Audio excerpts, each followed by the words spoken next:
وحلو الدري ولا عيجيي ولا أفضوبي ولا لكسده furitaanka fadhiga ee guddoonka maxkamadda kadib waxaa bilaabatay dooda xiraalinta oo muddo ahayd kuna adkaysanaysay in eedaysanayaashan yihiin kuwii afduubka iyo kufsiga iyo dilka u geystay marxuumad Caaisha Ilyas Aadan halka qareenadu ku doodeen inaysan ku lug lahayn eedaysanayaashu kiiskan ayna qabaan dood sharciya dooda ugu adag ayaa ka taagnayd hidasidaha dhicaanka DNA oo laga qaaday meydka marxuumadda iyo 10 eedaysane oo ay samaysay hay'adda Forensic Lab waxayna qareenadu ku doodeen sharci ahaanshaha hay'adda baaritaanka samaysay ku kalsoonaanshaha natiijada baaritaanka oo lagu sameeyay dalka Kenya iyo DNA-da in wax lagu xukumo oo ugub ku ah Puntland hay'addan hay'ad dawliga haday tahay sharciyadeeda maxkamadda horkeen war hal qof oo hay'adda ka shaqeeya miyaa maxkamadda la horkeeni waay oo wax naga sheega waxana hor yaala ku xigeenka xeeraryaha guud ee maxkamadda Maxamuud Xareed ayaa maxkamadda ka codsaday in xukunka la rido isagoo u cuskaday natiijada hidisidaha DNA marka hay'adda forensiga sayniska dowladda Puntland ay cadeysay saddexda eedaysana inay si buuxda dambiga u galeen markay isbarbar dhigeen dacaanadii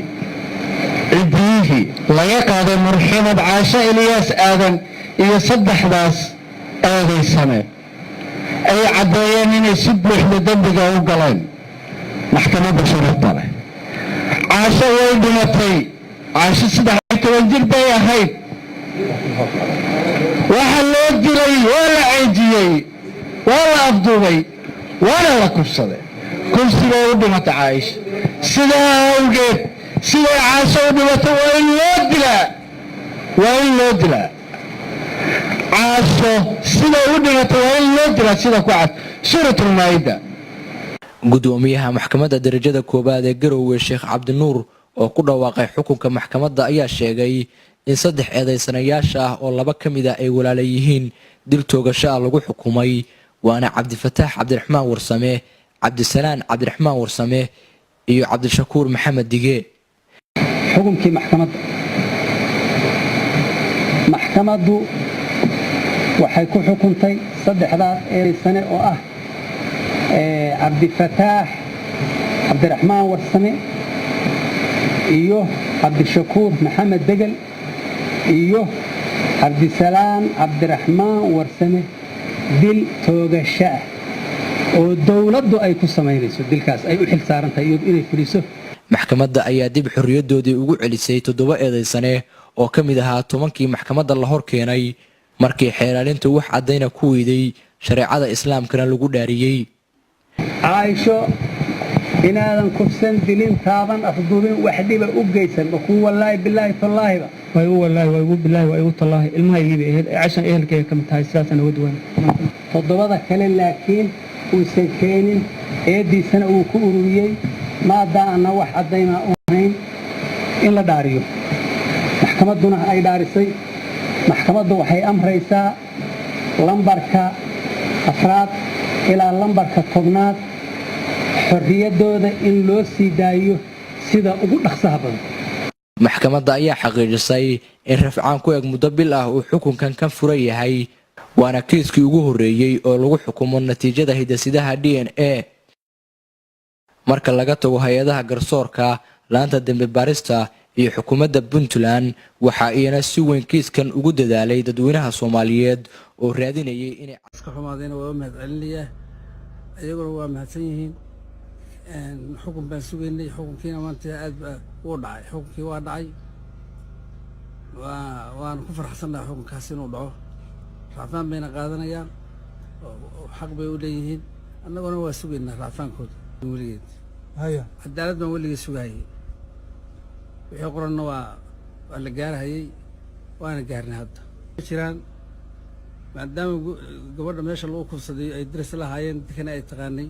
inay wada noolaadaan way ka fogaatay waxayna u guurtay wardheer bay aadeen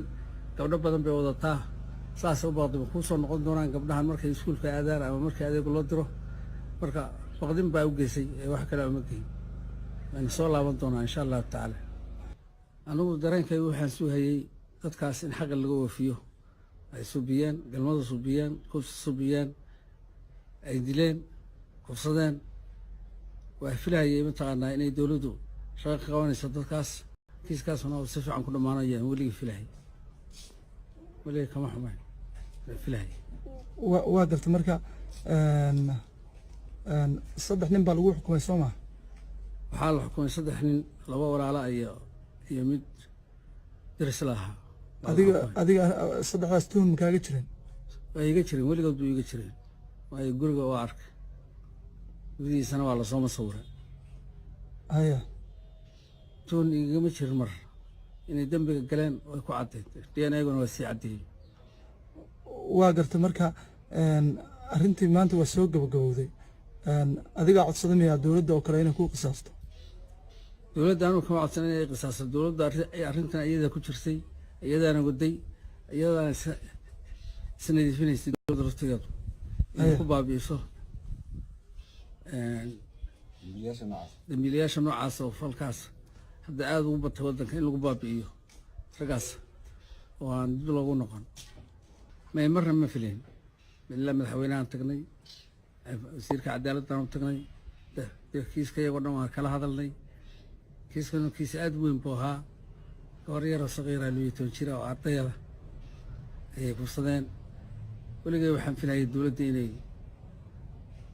kiiskaa filin doonto baan filayay waxaan ku mahadsan yihiin dowladda ma u sheegtay maanta haddii xukun uu dhacay gabadha hooyadeeda kale weli lama hadlin hadda xukun soo dhacay waa dhacay xukunka laakiin weli lama hadlin mobilka waa iga maqnaanaya haye shalay iyo la hadasho xaalad meesha maraysa ma la socodsiisay waxaan la socodsiiyey wiil aan dhalay baa ila soo hadlay waa la socodsiiyey xaalad meesha marayso in la balansan yahay shalay oo kale qoyskao dhan ma ku qanacsan yihiin in la qisaaso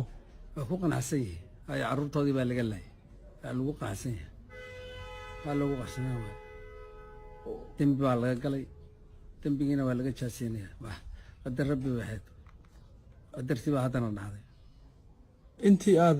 hawshan aad ku jirtay wax caqabada aad la kulantay ama hanjabaad ha ahaato ama waxyaabo kale ha ahaato waxa caqabada aan la kulmay ma jiro cidaan ka baqahayeyna ma jiro cidaan mataqaana dareemahayeyna ma jirin waa isku kalsoona gabagabadii dadweyne soomaaliyeed oo kala duwan baa arrintaada aada uga xumaaday meelo kala duwan oo adduunka ka soo hadlayay marka dadkaasoo kale waxaa usoo jeedin lahayd oo fariin aa u diris dadkii dibadda ka soo hadlayay iyo dadkii mataqaana taageeradan siinayay giddigood waa u mahadnaqahaya taageeradoodii iyo dadka gudahaba waa u mahadnaqahaya taageerada ay siiyeen iyaguna waa mudan yihin